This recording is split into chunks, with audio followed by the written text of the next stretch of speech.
Hi, welcome to Night Clerk Radio, episode 44, which I am tentatively calling How to Jam Cultures and Influence Consumers. I always think of a terrible name in the show notes and then never change it in time. So that's how we end up with all these show names, which I think the title hints at the topic. But before that, I always like to talk about the Patreon bonus stuff that we do in case it interests anybody out there. So our November episode is recorded real life and holidays and stuff. It hasn't been edited yet, but we basically just chatted about physical media, buying it, pros, cons, what we're into, what we'd like to see people do, where we think that can go, because it does come up a lot in Vaporwave with, you know, vinyl records and cassettes and VHS type stuff. And the eternal wax cylinder inside joke that we will never bury me with my wax cylinder. Bury me with my wax cylinder. Absolutely. Yeah. The last thing left of human civilization is that wax cylinder found by aliens 10 million years from now. I'd be impressed. I don't think they're that durable, but but maybe it's a gentle apocalypse. But today in practice, we're actually talking about the topic of culture jamming, which is something that I've wanted to do for a long time, but never really felt prepared to do it because it's kind of like an interesting but dense subject. And disclaimer, I still don't feel totally ready to do it, but I think I just kind of want to get it out there and just start talking to you about it, and maybe it'll come up in other episodes. So culture jamming is kind of the next big entry in like our philosophy series, I call it, like this pillars of Vaporwave type deal that we sort of internally call it. So like plunderphonics, hauntology being the biggest one, I think, and tangentially hyperreality, I think, you know, matters. They're kind of the meta topics that are more interesting to me than the music. I'm intrigued by your comment about that being more interesting than the music itself. Which is not to say that the music is uninteresting. Like in a vacuum, I still really like all the music we talk about. I love all the artists that we talk to through the show, people that like reach out on Twitter. But I think a thing I've kind of realized over the past 5-ish years with media is that I am way more into like the meta circumstances of media and like why and how it exists and gets created than the media itself. Just if I had to order those thoughts in my head, that doesn't mean that like a bad movie with good, you know, meta circumstances, I think is a good movie, but they are interesting movies. And that's how you get stuff like Neil Breen, The Room, anything else engaging that we both enjoy. It's just interesting because the act of artistic creation is so, it should be so intense and purposeful and personal that when like really weird or interesting stuff gets made, I just got to know, like, how did we get to the point where this is what exists? Yeah, exactly. Like if you watch, and you know, big Hollywood movies and music albums, like it's like a factory. You know, they have a finely tuned machine that creates cultural works and just outputs them. And there are interesting stories and fuck ups, of course. I'm actually planning to read a book about the making of Bonfire of the Vanities, which is a famously fucked up movie production. But that's sort of the exception to the rule. And in a way, because it was such an exception to the rule that like it becomes its own interesting story. And so like it's another story layered on top of the story that the music or the movie is trying to tell you. Yeah, at the end of the day, it's something that like engages you and like keeps you thinking and like, yeah, I agree with that. Yeah. Yeah, sure. It's interesting. We can touch on it more, I think, after we don't want to do like a whole like explainer podcast on culture jamming. Like I've said this before about other topics. Like, you know, I'm going to include a ton of references in the show notes if you want much more educated people than myself to tell you about like the deep history of a term or where stuff comes from. And I feel like there with culture jamming, there's like two things. One is the overt culture jamming, which are people who called themselves culture jammers and came out of this school of theory, really starting like you can, you know, trace people who like the people who coined the term, people who did it in the 80s all the way maybe to the early 2000s. And then there's like culture jamming as a practice now, which like people don't know the term anymore. Like people don't really say, oh, I culture jam that. But like the legacy of that school of thought of those people trying it has been, you can see it everywhere now, all over the political spectrum, all over activism on all kinds of issues. So there's like two types of cultural jamming that we could really talk about. And I think Vaporwave kind of falls into the latter, because it's not like people like, I'm culture jamming today, because like you have to be a theorist to even know what the term is. Like, yeah. Speaking of which, I think I'm going to quickly define it though, so when we talk about like, I really do love that description of like, I don't know, hard and soft culture jamming. I don't know, but just so people know what we're talking about. Culture jamming is this term. It's like broadly a reactionary protest against media and consumerism.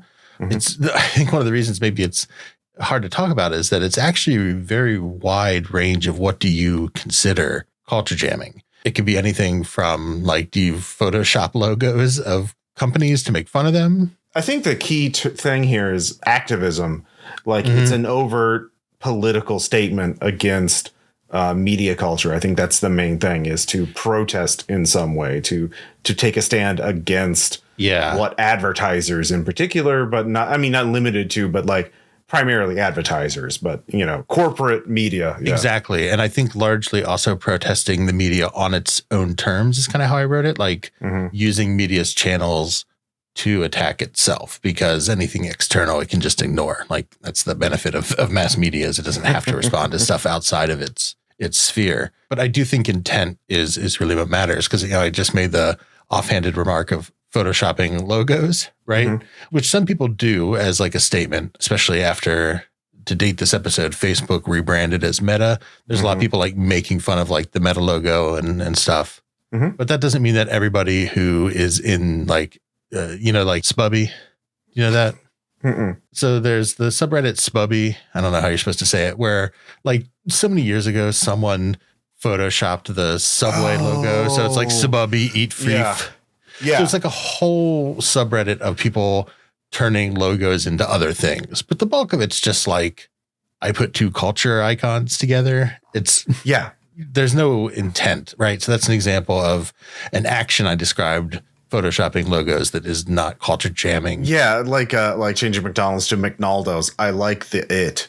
Exactly. Yeah. Which I think if you like were to be generous, you could say that like whether or not they realize it, they understand that there's like a absurdity to modern corporate culture, and they are latching onto that to make fun of it, but it still is a little, ultimately toothless, I guess. Yeah. Well, yeah. When I think of culture jamming, the thing I think of first is the Yes Men.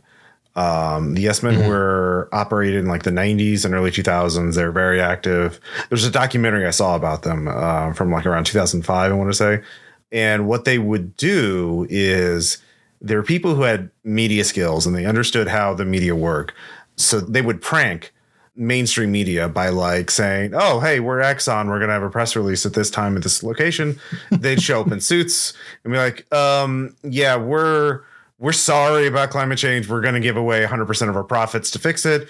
Our bad. Or like they would just make ridiculous, bold-faced lies about giant corporations and pretend to be them. And then, or like, we're going to try and dance away climate change. And then like they'd rip off their suits and start dancing in like tank tops. Or some, basic, very absurd Tim and Eric kind of comedy. But like, the reporters like almost universally had no idea how to deal with this. And they just reported it like a staggeringly high percentage of the time. It's just like, oh, well, Exxon is going to dance away climate change, so. That's pretty cool. I love that type of stuff. So a similar story that I always liked was the group Dead Kennedys.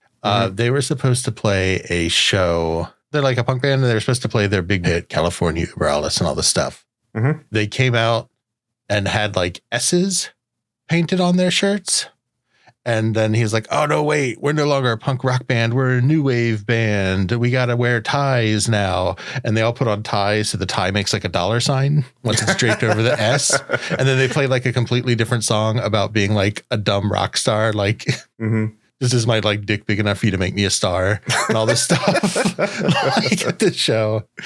And it like only exists as like a bootleg recording. But I love that kind of history of just completely just fucking with people. Oh, yeah. Yeah. I mean, that's the biggest thing is like fucking with people, especially once you get inside that like that sphere, that bubble that like pundits and lobbyists and reporters and other people operate in. Like they'll believe whatever you say because that's not their job to ascertain the truth. It's to spin a certain story a certain way to influence people. So like turns out you can't bullshit a bullshitter. But yeah, like the term comes from negative land, right? Yeah. Yeah. Well, I think they coined it. Yeah. But I think it's a little murky of like if they started it, right? But I think the term is credited to them. Yeah. So negative land is also like really heavily connected to plunderphonics.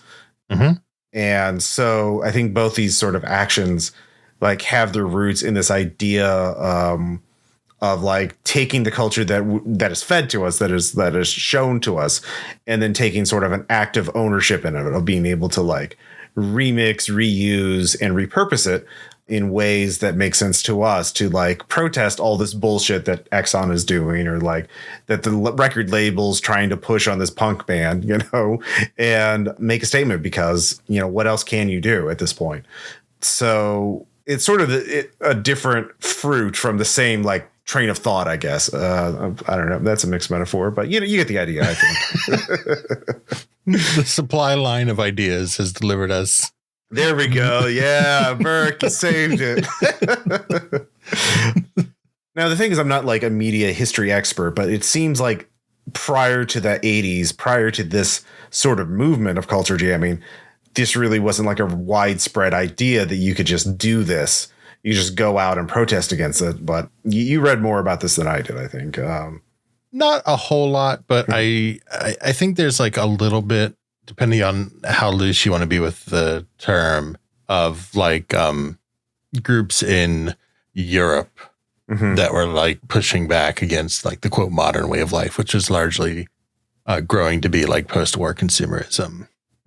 Yeah, another big group for culture jamming is Adbusters. I remember seeing their magazines and like bookstores for a while. So, but like it was very much part of like activist culture of like fighting against official messaging, whatever it is, and pointing out like one big thing in culture jamming is like pointing out the human cost about things. I remember one example in one of the texts you sent me, or one of the links was like, oh, you can custom text on your Nike sneakers.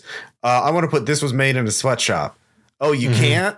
Like, and then screenshotting that and sharing that to highlight, oh yeah, all your shoes are made in sweatshops. Yeah. Yeah.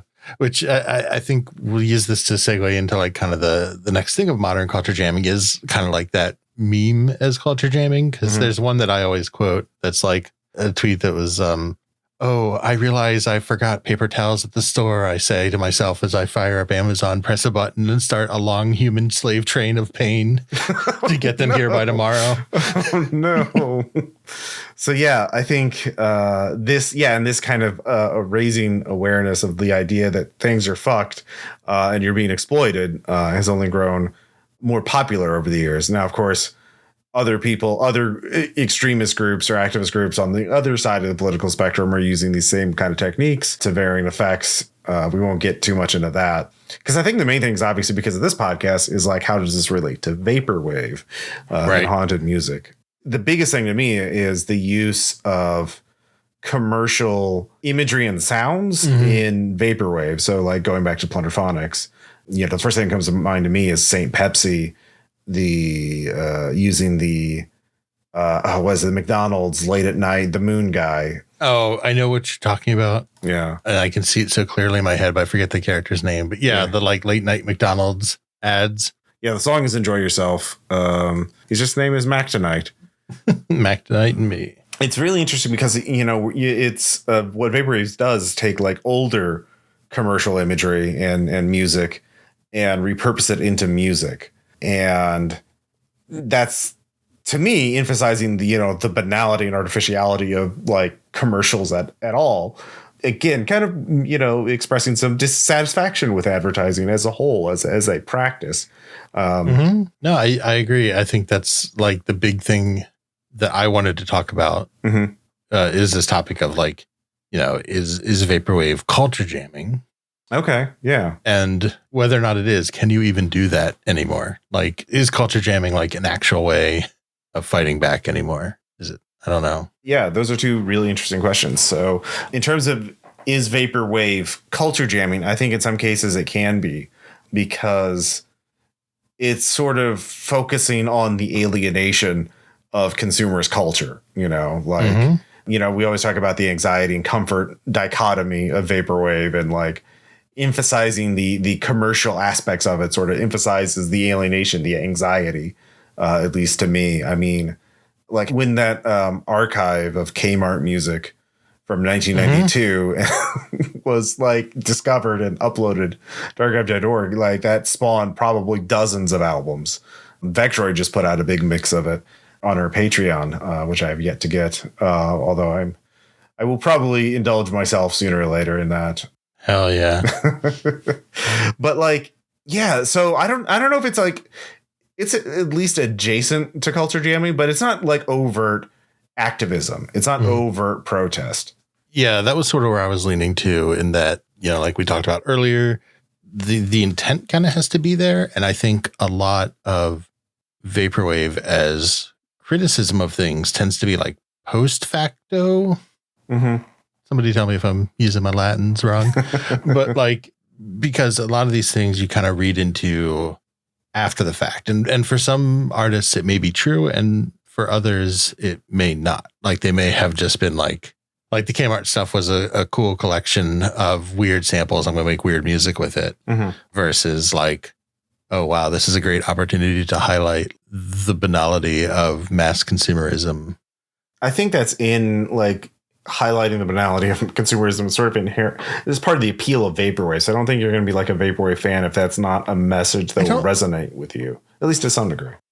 Maybe. I don't know. Like, I guess I don't want to like put that on other vaporwave fans though. Okay. Yeah. But if it's not appealing to you at all, like, I mean, you just think it sounds cool. Yeah. Like, I mean, just because there's so much other media that people consume with like willful ignorance or rejection of the politics of it. You know, I don't know. God, it's been so long since I've seen the MCU movie, but like Iron Man being an arms dealer in the Middle East, you know, like this stuff just washes over. So I don't, the fact that like that type of stuff or like propaganda and stuff washes over people, I guess I'm also inclined to assume that politics I also agree with also washes over people. Yeah. I mean, I don't know. I don't want that to sound like elitist though. Just like you're just not thinking about it. Like you're just vibing. You're just having a good time.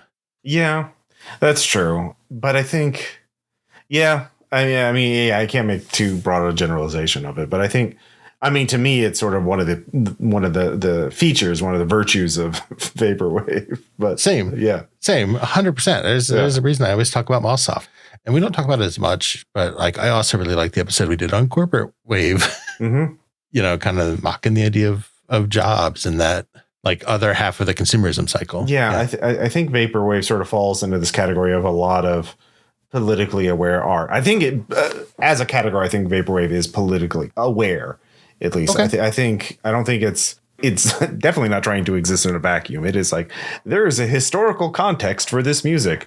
This existed in a time and a place, and it's, you know, unlike say like pop music just engineered to be danceable and number one hit single. It is trying to say something. So, but I think it falls under that same category as so much other politically where I was like, sort of like analyzing and describing the problems. And then that's about all it does. Is like, man, shit's really fucked, isn't it? This stuff that's supposed to be comforting to you, it is kind of, but now we're going to make it a little weird, and you're going to feel a little anxious and weird on edge.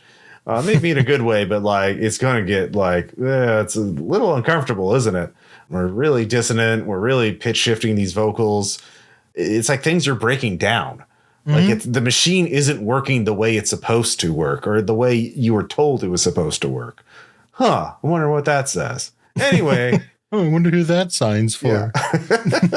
Yeah. Yeah, I think that's all fair. And I'm probably also being a little unfair. Just, I think I'm worried about projecting a lot of my thoughts onto others, just because I know when we listen to stuff, like, I'm like, oh man, I got to talk about this for 30 minutes. What's in here? What's going on? Is this glitching capitalism? I don't know. Like, I mean, like, think about like signal wave stuff, like infinity frequencies, like hypnotically looping a Chanel, commercial. Yeah, it's pretty blatant. Yeah, it's just like commercials are trying to hypnotize you. You are being lured into consumerism by this music, as just one example. So then in the way you define stuff, so vaporwave is like soft culture jamming of like, it's not, you're not having like vaporwave protests, but it is maybe, whether or not you realize it, point your brain towards some stuff that's fucked up. Yeah. Yeah. Like or awareness that things are not going the way they should be. Like things are breaking down. Like, I mean, that's the main thing about like vaporwave. I think vaporwave is like, if you to like, entropy versus being static or order, like it's much higher on entropy, I would think. So, and this is not to say like people like, you know, in 2016, there were people trying to release fast wave, you know, like, you know, Trumpian vaporwave. So like the nostalgia cycle applies to everyone on the political spectrum in one way or the other. Sure, there's like meaning wave that's like Jordan Peterson quotes and stuff. Yeah, but they're like, I mean, that's what that sounds from the little bit I've listened to. It sounds more like lo-fi hip hop put over that, and then like synthwave that it's split. It was like, man, these synths are fucking cool. Like it is 100% style. Like that is much less politically aware than vaporwave. I would that would be my thesis. Okay, I'm into it. I don't have a lot to argue against it. Okay. It would be interesting to like look at more vaporwave albums or like a large section of vaporwave albums and like, what is it trying to say politically? What is it trying to say about society? Yeah. If that like function, you know, that switches as like a function of year subgenre. Oh like, yeah. To look at early versus more recent vaporwave. That would be really interesting. Yeah. Yeah. Now, what was the other question you had? You know, like I always think of capital as like so consuming of any protest that like I was wondering to what degree like culture jamming is actually an effective mode, because like a lot of it's really appealing to me, but like I also don't do any of it because I have a hard time like reconciling how much it'll actually matter. Like, yeah, in culture jamming, the overt like activist thing from the 80s. That got subsumed, like co-opted. Yeah. I have a couple books. I got like some cheap Kindle books. I haven't had a chance to read them, but they are about like how all these revolutionary ideas in the 80s just died out, and like the 80s just got turned into neon feel good.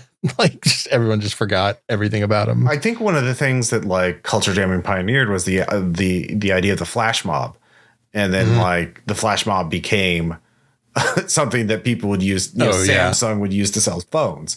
You know, we're going to show up at a Vax clinic and do Hamilton for everyone in line or something. Like pointless shit. I mean, not even like just, that, like public service minded. Just like, hey, phones, they're cool. Buy one. So the techniques, and that's why. So one of I think the big reason why overt culture jamming is no longer really a thing is because it got co-opted like everything else does. Like it wasn't even like the people being taken by us, like corporate media people read the books and like, oh, we can do the same shit in our own stuff, because they're always looking for novelty, you know, something to grab the attention of the masses. Yeah. One thing I will argue that vaporwave has not been like co-opted to that degree is that vaporwave has been around for like 10 years and it's never like achieved mainstream success like synthwave has. Like synthwave, you know, we have Stranger Things now. Like there's no like, and there's a difference between synthwave and vaporwave, although it's a bit fuzzy. Vaporwave is resist to commercialization because like all the artists are largely anonymous. They largely break copyright law. They largely just post their shit on the internet for free. And, you know, there's like on our Discord, I linked to like, oh, here's these projects to catalog all these and preserve all these vaporwave albums because the artists just upload them anonymously and then disappear. We don't know who they are. And that's like the first decade of vaporwave music to a large extent. You know, in the last like right before the pandemic, people were just organizing the very first in-person festivals, but I don't think it'll ever achieve that level of commercial crossover that like synthwave has. No, I completely agree. I think that's all very true. Like that was kind of my conclusion as well, that like, well, if vaporwave as culture jamming was effective, it would have been subsumed already, which I think I've said on previous episodes. Yeah. But like, you know, because it's been 10 years, that's forever for something to be ignored. by profit motive. But it is interesting, as you know, an example of stuff being subsumed. To go back a little bit, is you made this example about the Nike, sweatshop engraving custom order. But do you know who was involved in that? You know who that person was? No. That's the guy that founded BuzzFeed and Huffington Post. Who is, which first of all, like BuzzFeed, really started like the meme shit in the aughts. Yeah. Along with like Ken Huff's cheeseburger and stupid stuff like that. Internet, that early. Like, he doesn't care about like workers or like sweatshops. He just is like, I don't know, I guess maybe anti-company, but like, he's like a huge Romney guy. Oh God, I thought he'd be an Obama guy, but yeah. Oof. No, I know he's rich. So but he came up this year, and the reason I think it's funny is because I think when he at BuzzFeed fired a bunch of people, and he did it by inviting them to a Zoom meeting where the password was like "Spring's here early" or something like that. What? Yeah. Jesus. Be like, hey, Spring's here early because you're fucking fired. God, I hope I'm not wrong. But yeah. That's what I was talking about earlier, is like the techniques of culture jamming have become so widespread that no one even realizes that originate with a specific group. Like, it's just like a part of the toolkit now that everyone is aware of. Ways to like point out the hypocrisy and, evil exploitation of your opponent, essentially, of whatever institution you're doing this. So it's kind of like, just sort of a minor tangent. The guy who created somethingawful.com, Richard Low-Tax Kayanka, died recently. And people image macros, which are now, what we now call memes, like visual memes, like I can't has cheeseburger with a little cat eating a cheeseburger. That originated on the Something Awful forums, all your base or belong to us. One of the first memes what popped up on there, photoshops of the guy who was supposedly on the roof of 9/11 or on the World Trade Center at 9/11. Like, that was one of the first like Photoshop things that was spread like wildfire on the internet. Like, but no one knows that now. And no one is really like rushing to pour laurels on Richard's grave because he did this great thing. Because one thing, he didn't create it. He just created the forum where that happened. But like, these techniques are out there. And it's just part of the language now. It's just part of like what we think is the realm of possibility, things that we can do. We don't even think about like, we can drive a car. 200 years ago, no one drove a car because cars didn't exist. But now that's just a verb. That's just a common thing to do now. And culture jamming is now just part of our way we interact with the world. If you don't like something, point out the hypocrisy in a funny image or a prank. Yep. Tweet a meme about it. Yep. Yeah. Guilty. Yeah, of course. Yeah. And Vaporwave is just kind of part of in this larger spectrum of activities. It's like, man, I remember the music of those commercials that when I was growing up, and these kind of comforting, but man, shit's really fucked. And like, I've learned some music production techniques. Let's make something weird and interesting. And like, what does it say? I don't know, but I'm vaguely discontented with things.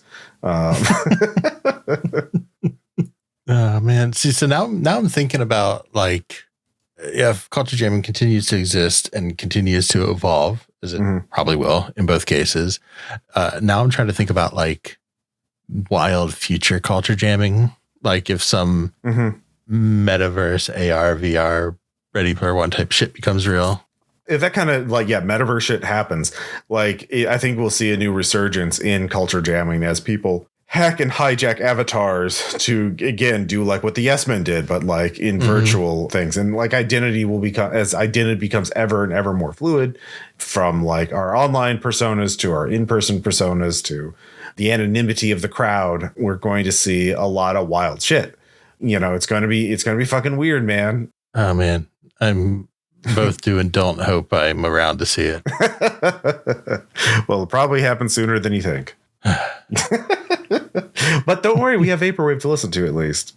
We do. On having Vaporwave, did you want to talk a bit more about this article you linked? Could Vaporwave save your soul? As like a future looking ahead? Yeah. I really like the way it ends. It has a phrase in the last paragraph.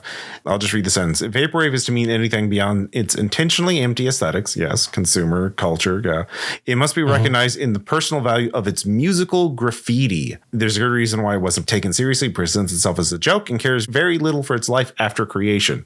But defamiliarization should be worshipped not only as an act of culture jamming and social movements, but as a game you can play with yourself. If Vaporwave must become the indie version of self-help book, so be it. It did good work to exercise the clinging ghost of advertising. So I really like this idea of Vaporwave as musical graffiti. And I think that's kind of what it is, sort of a petty vandalism against commerciality. I think we could use a little more of it. I mean, that's another form of like overt culture jamming, was literally spray painting and defacing billboards and other advertising. So I support this acoustic version of it.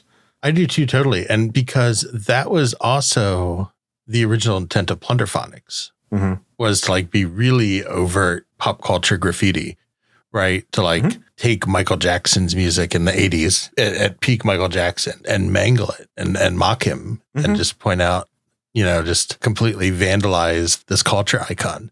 So I would be for genres bringing back that type of really aggressive plunderphonics. I really appreciate people who like take corporate jingles now and like remix them and remash them into just Tim and Eric levels of absurdity. I mean, that's one of the legacies like Tim and Eric is like, he showed people like, oh yeah, you can take this really banal stuff and really make it fucking frightening and absurd. And, you know, it's become embedded in the cultures. There's millions of people who know the memes without ever knowing where it came from. You know, it's, hey, free real estate. Like, my favorite advertised mocking skits, the Prices War, where they're just stores just selling prices for prices. Yeah. We got $3.99, we got $5.99, we got $7.99. We got fancy European prices, $29.99. You get $19.99 for $17.50. Yeah, it's just that kind of nonsense. Yeah, and that's the spirit of culture jamming, and it's been taught to people who don't recognize where it comes from and don't care, and nor should they, unless you're a nerd like us who's really into this weird music. And thank you for listening to this podcast and for wanting to figure out what this stuff is. I hope you all read up more on it and watch some documentaries like the Yes Men documentaries. It's pretty entertaining, actually. Yeah. Yeah. And if you're feeling really bold, maybe commit some musical graffiti yourself. Hell yeah. Remember King Kong? Remember Ferris Bueller? Remember War Games and Back to the Future? Remember Tomb Raider? Remember Weird Science? Remember Battletoads and the Iron Giant? Remember Star Wars and Transformers the movie? Remember Ghostbusters? Remember The Goonies? Remember when neon used to be trendy? Remember the Where's the Beef Lady from Wendy's?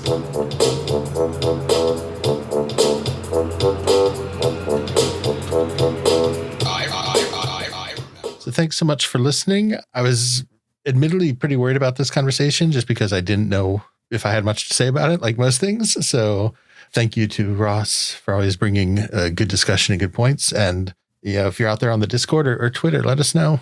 I always say reach out, but I think we're going to have a little more fun next episode. Not that this wasn't fun, but I think we're moving into a more fun topic, which you have proposed, of danceable vaporwave. Vaporwave you can dance to. Yeah, I got the idea from scanning the Vaporwave subreddit, and this is something you don't think about with Vaporwave every day. And the real challenge is going to be finding non-future funk danceable Vaporwave. So I bet we can find some. Well, we're going to find out, aren't we? We've got a few weeks to figure it out. So that's our mission. Yep. So if that or anything else we do interests you, I can always point out that we have up to 9 soon bonus episodes on our Patreon. Join the community, bunch of new people hopping on the Discord, which is cool to see. Just to help support doing what we do. Otherwise, you can always reach out to us. We're on Twitter is probably the easiest. We're at Night Clerk Radio for the show itself. And then Ross is at Ross Payton. I am at Burke McBurgenson. Beyond that, we're Night Clerk Radio pretty much anywhere you can think to look. Website.com, Facebook, which has basically been abandoned, I think, by you. And I've abandoned our Instagram because we're terrible at this. I remember to put things on the Facebook page occasionally. I do occasionally look for nice messages on the Instagram. I should probably post to it more. But as I always say, wherever you do choose to interact with us, take a moment to rate, review. That stuff always helps us conquer the algorithm. And you also can just tell people. I think word of mouth, man. Yeah. As you always say, tell your friends, tell your frenemies, tell your enemies and turn them into frenemies. Hell yeah. And either way, thanks for listening, and we'll catch you next time. Bye. Bye.